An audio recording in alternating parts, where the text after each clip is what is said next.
Si Aristasura, ang toro. Si Aristasura ay demonyong may anyong isang napakalaking toro. Kanyang karakter ay punong-puno ng poot at kasamaan.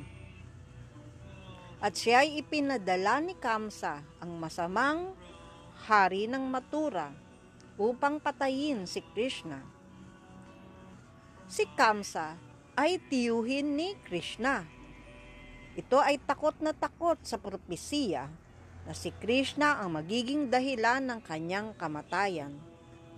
Kaya't nagpapadala siya ng iba't ibang demonyo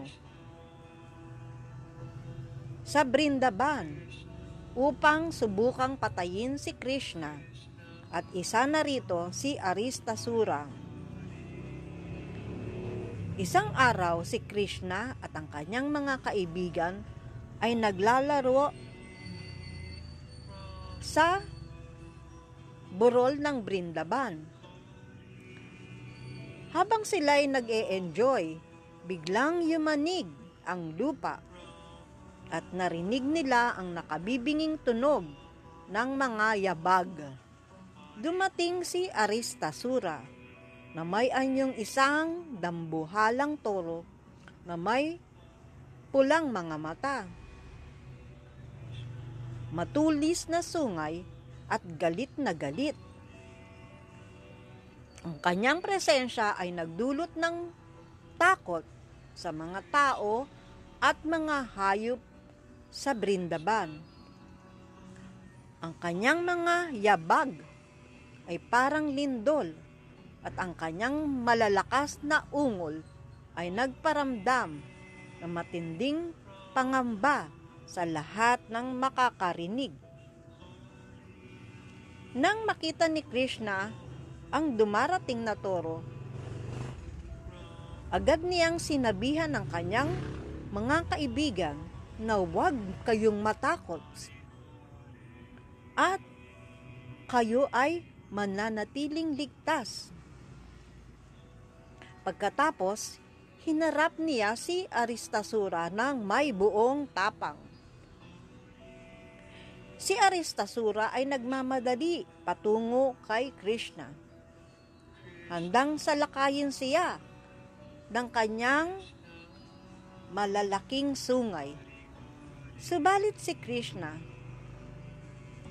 ay hindi nagpakita ng takot.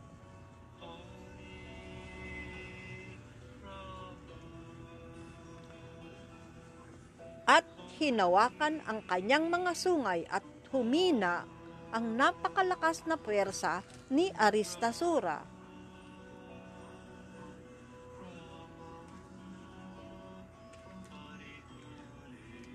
Ang kilos ni Krishna ay nagdulot ng matinding sakit kay Aristasura. Ng kanyang mga sungay ay hila ni Krishna at nagsimula siyang mangisay.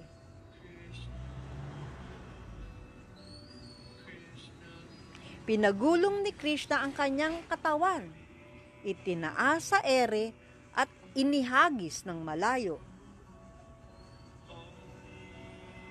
Hindi pa nasiyahan, hinila pa ni Krishna ang isa pang sungay ni Aristasura at binasag ito.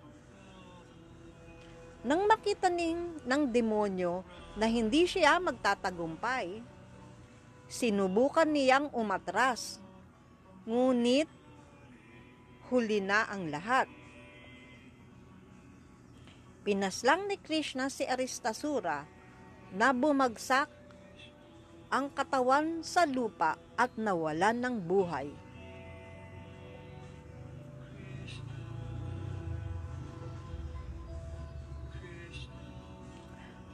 Si Krishna, sa kanyang mga pakikipaglaban sa mga demonyo, na tulad ni Aristasura, ay nagpapakita ng kanyang walang hanggang pagmamahal at proteksyon para sa kanyang mga kaibigan at maging para sa kanyang mga tagasunod. pinakikita na lagi nating shelter, si Krishna. At